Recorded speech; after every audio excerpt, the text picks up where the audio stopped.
పెంపుడు జంతువు లేదా పక్షిని ఎలా కొనుగోలు చేయాలి? పూర్తి వివరాలకు చదవండి రేపటి సాక్షి దినపత్రిక. నర్సరావుపేట రూరల్ మండలం ఎలమంద గ్రామానికి సంబంధించి నూతనపాటి సుబ్బారావు అనే కుర్రవాడిని 3 రోజుల క్రితం విచక్షణారహితంగా కాళ్ల మీద నించొని మనిషి మీద నించొని ఈపంతా కూడా ఈపు భుజాలకి పొట్ట మీద మొత్తం శరీరం అంతా కూడా విపరీతంగా కర్రలతో రాడ్లతో దాడి చేసి గాయపడ్డది. పోనీ ఇతనేమన్నా తప్పు చేశాడా, ఇతనేమన్నా చెడ్డ పనులు చేశాడా అంటే గత 4 నెలల నుంచి ఇతను గ్రామంలోనే లేదు. ఈ తెలుగుదేశం కూటమి ప్రభుత్వం ఏర్పడిన దగ్గర నుంచి అతన్ని గ్రామాన్ని విడిచిపెట్టి ఎక్కడో ఆయన పనులు ఆయన చేసుకుంటూ ఉన్నారు. అలాంటి వ్యక్తిని ఇక్కడ ఎస్ఆర్కేటీ కాలనీ దగ్గర 2 వ్యక్తులు దినేష్ అండ్ మీరా మౌలాలి అని 2 వ్యక్తులు కిడ్నాప్ చేసి తీసుకువెళ్లి విచక్షణారహితంగా కొట్టి గ్రామాల్లో వదిలిపెట్టడం జరిగింది.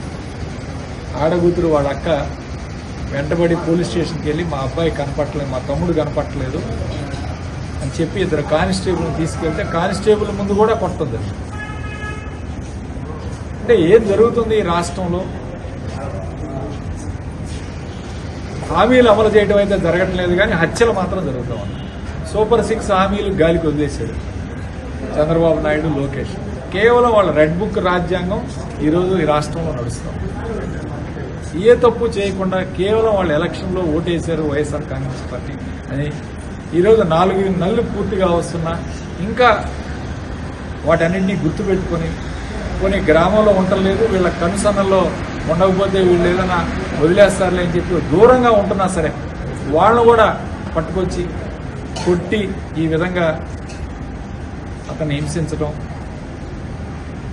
ఇమీడియట్గా హాస్పిటల్ అడ్మిట్ చేస్తే కేసు ఫైల్ చేశారు. మేము కోరేది ఏంటంటే కేసు ఫైల్ చేయడం, ఎస్పీ గారు కొంత న్యూట్రల్గా ఉండటం, కొంత మేలు చేసే కార్యక్రమం చేస్తున్నారు. కానీ అరెస్ట్ చేయాలి, ఇలాంటి వాళ్ళని అరెస్ట్ చేసి వెంటనే వాళ్ళని శిక్షించే కార్యక్రమం. వాళ్ళకు కూడా ఇలాంటి ట్రీట్మెంట్ జరిగితేనే ఇంకో ఇన్సిడెంట్ జరగకుండా ఉంటుంది. ఖచ్చితంగా నేను కోరేది కఠినంగా శిక్షించే కార్యక్రమం చేయాలి. వీళ్ళకి నాన్ బెయిలబుల్ సెక్షన్లు పెట్టాలి. వీళ్ళని కఠినంగా శిక్షించినప్పుడు రెండోసారి ఇలాంటి సంఘటనలు జరగకుండా ఉంటాయని చెప్పి నేను పోలీసు వారిని కోరుతా ఉన్నాను, ముఖ్యంగా ఎస్పీ గారిని కోరుతా ఉన్నాను. ఖచ్చితంగా ఇలాంటి సంఘటనలు బాధాకరమైన విషయాలు. సో వీటిని ఖచ్చితంగా మీరు మళ్ళీ పునరావృతం కాకుండా ఎలమంద గ్రామంలో ఇప్పటికే బీసీ కులస్తులు వీళ్ళందరూ కూడా బీసీ వర్గీయులు. బీసీలు ఇంతకుముందు యాదవుల్ని కొట్టారు, ఊళ్ళ నుంచి వెళ్ళిపోయారు, వాళ్ళందరూ వడ్డీ రాసి వెళ్ళిపోయారు. వీళ్ళు రజకులు, వీళ్ళను కూడా గ్రామం నుంచి పంపించే కార్యక్రమం చేస్తున్నారు. బీసీల మీద పెద్ద ఎత్తున దాడి చేస్తారు. మరి మేము అది చేసాం ఇది చేసామని చెప్పుకుంటారు. బీసీలు అంటే మాకు పెద్దపీట అని తెలుగుదేశం పార్టీ చెప్పుకుంటూ ఉంటుంది. కానీ బీసీలకే ఈరోజు పెద్ద ఎత్తున అన్యాయం. ఆ గ్రామం వెళ్ళి చూడండి ఇప్పటికైనా ఏం జరుగుతూ ఉందో. ఆ గ్రామం విడిచిపెట్టి వెళ్ళి వేరే గ్రామాల్లో బతుకుతున్నారు. ఇవాళ దాదాపు 30 కుటుంబాలు ఈరోజు గ్రామాన్ని వదిలిపెట్టి వేరే గ్రామాలకి వాళ్ళ బంధువులు ఉన్న చోటకి వెళ్ళి జీవనం సాగిస్తున్నారు.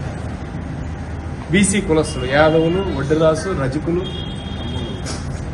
ఈవెన్ ఉన్నత కులాలు కూడా వదిలిపెట్టి వీళ్ళ దెబ్బకి వేరే ఊర్లకు వెళ్ళి నివసించే కార్యక్రమం చేస్తున్నారు.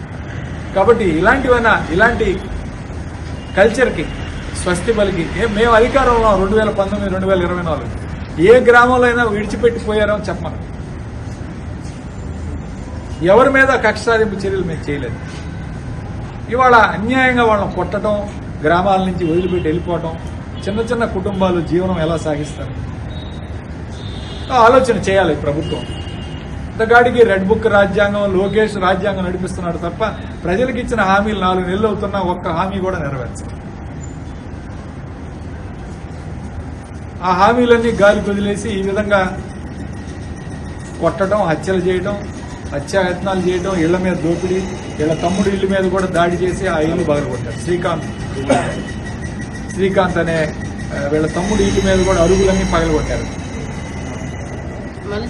ప్రభుత్వం వచ్చిన వారు ఆ రోజు నన్ను కొట్టేటప్పుడు కూడా సార్ మీ తమ్ముడు ఎక్కడ ఉన్నాడో చెప్పండి, లేదంటే మీ తమ్ముడు చెబితే నిన్ను వదిలేస్తాను, లేదంటే మీ తమ్ముడిని చంపుతాను.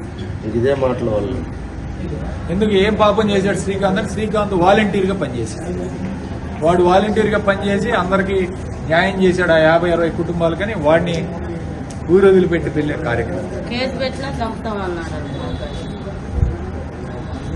ఈ విధంగా చేసి కేవలం ఓటు వేయలేదనే కక్షతో బీసీ కులాలకి ఈరోజు తీవ్ర అన్యాయం జరుగుతుంది.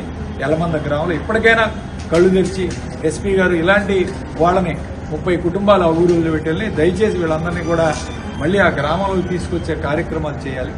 ఏదైనా కమిటీలు వేసి మీరు ఆ గ్రామంలో చర్చించి ఇరు వర్గాలతో ఇలాంటి సానుకూలంగా స్పందించాలని కోరుకుంటూ సెలవు తీసుకుంటాం.